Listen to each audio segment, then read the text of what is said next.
अवश्य कोई ढोंगी होगा वो, जो मेरे अंग वस्त्र लेकर के यहां वहां घूमता रहा। नहीं स्वामी, ढोंगी नहीं, स्वयं शिव थे वो।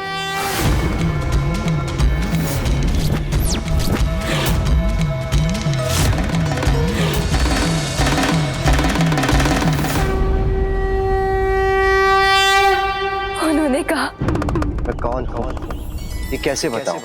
कोई अपना समझ लो या कोई शुभ चिंतक। तो फिर मैंने तब क्यों नहीं माना कि वो ही मेरे भोलेनाथ है? उन्होंने कहा पूर्व जन्मों का परिचय। मेरे प्रभु, मेरे शिव शंभू यहाँ आए थे, आप यहाँ आए और मैं आपको पहचान न सकी।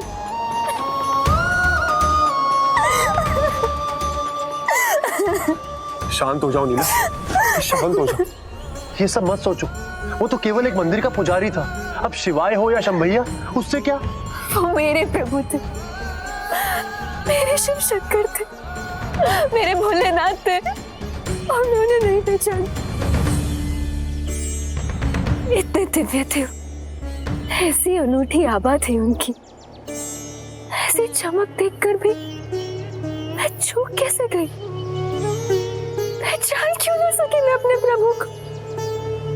नहीं, वो शिव नहीं हो सकते, कदापि नहीं हो सकते।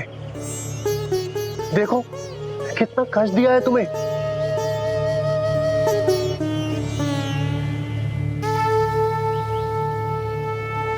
वो मेरे शिव थे, मेरे शिव।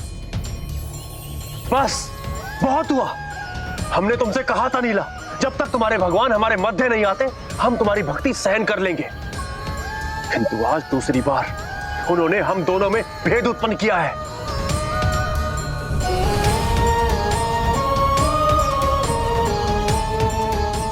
आज हम इस भगवान को हमारे बीच में से सदा के लिए हटा देंगे। तुम बस प्रार्थना करो, वो आकर रोक सके तो रोक ले मुझे।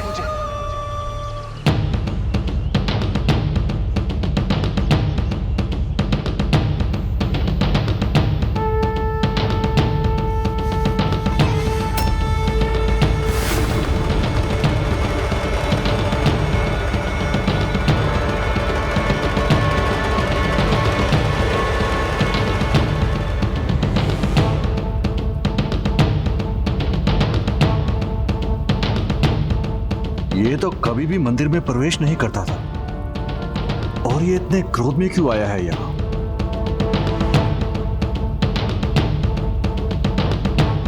रुको, मैं कहता हूं रुक जाओ।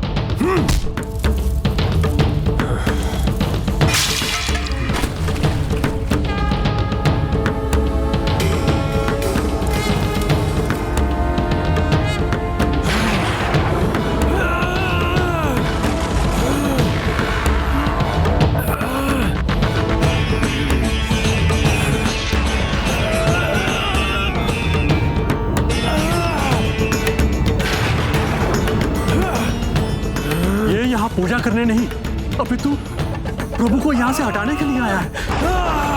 अब जब उसने स्पर्श कर मेरे काल हस्ती लिंग को अपनी भुजाओं में भर लिया है, तो मुझे उसे शांत करना चाहिए। अब उसके इस कर्म से उसके पिछले जन्म का दोष मिट गया।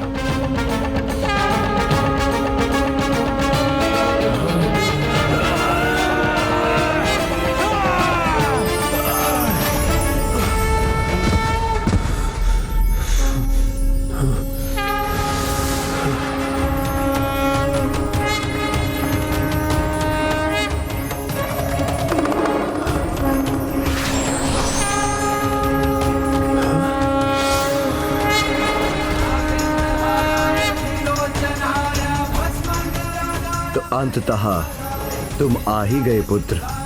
मैंने कहा था ना, जब तुम अपनी त्रुटियां और दूसरे तुम्हारी विशेषताएं समझने लगे, और जब तुम दृष्टि से परे जो भी है उसे देखने लगोगे, तो तुम्हारा भी तीसरा नेत्र जागृत हो जाएगा। तुम्हें वो दृश्य दिखाई देगा जो किसी ने न देखा होगा। शिव, महादेव, हाँ है प्रभु, वास्तव में है प्रभु।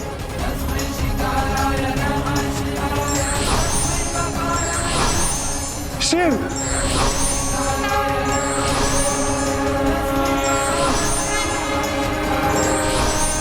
आप वास्तव में हैं प्रभु, आप सर्वत्र हैं, सर्वत्र हैं।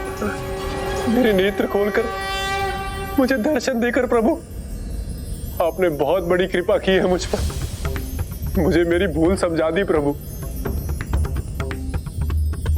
मुझे क्षमा कर दे प्रभु। इतने वर्षों तक मैं आपका अपमान करता रहा प्रभु, ना आपको माना, ना उनकी एक सुनी जिन्होंने आपको मानने के लिए कहा प्रभु। उन देवता तुल्य पिता को भी नहीं जिन्होंने मेरा पालन पोषण किया, मुझे निवास दिया, परिवार दिया प्रभु। अपनी पत्नी की एक ना सुनी प्रभु, जिसने सर्वस्व से अपना जीवन त्याग दिया मेरे लिए प्रभु। मैं ये मूर्खता करता रहा प्रभु, मुझे क्षमा कर दे मुझे प्रभु। किंतु मैं अब अपनी सभी भूलें सुधार लूंगा प्रभु, सभी भूलें सुधार लूंगा।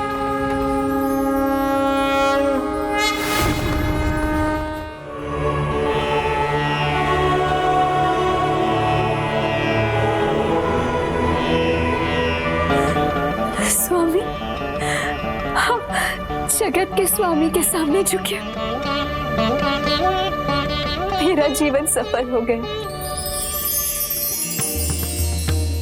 नीला की सच्ची भक्ति थिन्ना को उचित मार्ग पर ले आई।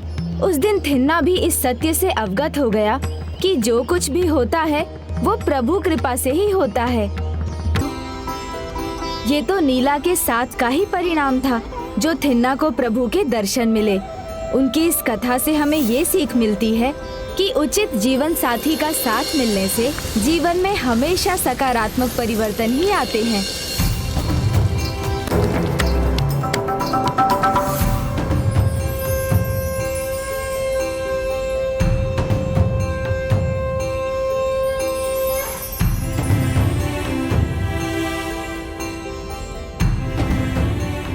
शेष सभी तो पूर्ण हो गया, किंतु महादेव की कथा मैं किससे सुनूं? पति पत्नी के संबंध में परस्पर त्याग की जो भावना होती है, उसी से दोनों के जीवन में सुख समृद्धि आती है और दोनों मिलकर एक दूसरे के जीवन के उद्देश्य को पूर्ण करते हैं। किंतु गणेश, थिन्ना के रूप में अर्जुन का मुख्य उद्देश्य तो मोक्ष प्राप्ति का था, और अभी तो उसे मात्र प्रभु के दर्शन ही प्राप्त हुए थे। उचित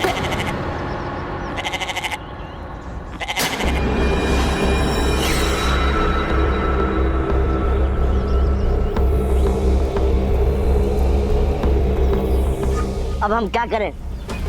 आपने तो कहा था अंतिम आहुति हमारी होनी चाहिए। यज्ञ तो समापन की ओर है और हम इस सुरक्षा कवच के भीतर नहीं जा सकते। शांत हो जाओ, मुझे मत बताओ कि मुझे क्या करना है।